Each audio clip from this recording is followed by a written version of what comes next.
Dans 2 minutes, t'auras un filtre anti-arnaque dans la tête. Et la prochaine fois qu'on essaye de te vendre un truc bidon, tu le repères en quelques secondes. Un filtre que la plupart des gens n'ont pas et qui va t'éviter de te faire avoir. Et tu vas l'installer maintenant avec moi. Tu as sûrement déjà entendu ce conseil. Pour savoir si quelqu'un ment, regarde ses yeux. S'il regarde en haut à gauche, c'est qu'il invente. Ça a l'air super malin, hein? On se sent un peu comme un détecteur de mensonges humains, capable de lire dans les gens. Sauf que ce conseil-là, on te l'a vendu. Et il ne marche pas du tout. Il vient d'une méthode qu'on appelle la PNL, vendue depuis des années comme une science du cerveau qui décode les gens.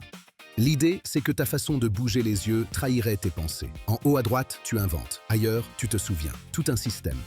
Et si tu y as cru, c'est pas de ta faute. C'est super bien emballé. Ça utilise des mots qui font sérieux. C'est fait exprès pour convaincre.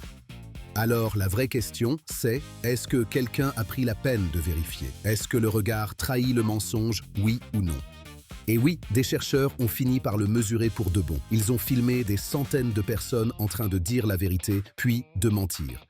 Puis ils ont comparé, image par image, où partaient les yeux quand on disait vrai et où ils partaient quand on mentait. Le résultat? Zéro. Aucun lien entre la direction du regard et le mensonge. Les yeux ne partent pas en haut à gauche quand on ment.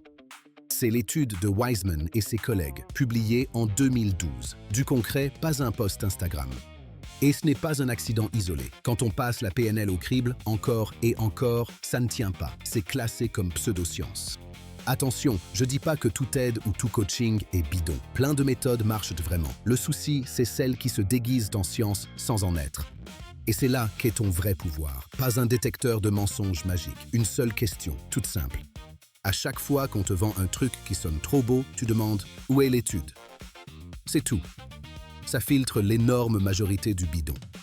Pourquoi ça marche? Parce qu'une vraie méthode a été testée et que ceux qui la portent sont fiers de te montrer leurs preuves. L'arnaque, elle, déteste cette question. Elle change de sujet, elle se vexe ou elle te ressort un mot compliqué. Et là, tu sais.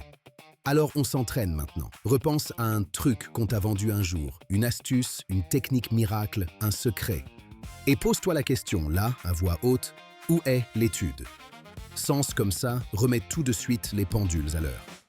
Et garde-le en réflexe. Si on te vend une méthode miracle, alors avant d'y croire, tu demandes la preuve. Une fois, à chaque fois. Voilà, tu viens d'installer un filtre que la plupart des gens n'ont pas. Maintenant, on te vendra beaucoup plus difficilement n'importe quoi. Et le plus beau, c'est que ce filtre, il te sert partout, au boulot, sur les réseaux, dans une pub. Tu viens de gagner un cran de lucidité. Tiens, applique-le tout de suite. Si cette vidéo t'a appris un truc vérifié, alors un like et tu actives la cloche. Ici, les preuves, on les met sur la table. La prochaine fois qu'on te montre un raccourci magique vers le cerveau des gens, tu sais quoi faire. Tu demandes la preuve calmement. Demain, une autre idée pour avancer pour de vrai. Prouver, pas du flanc. Allez, à demain.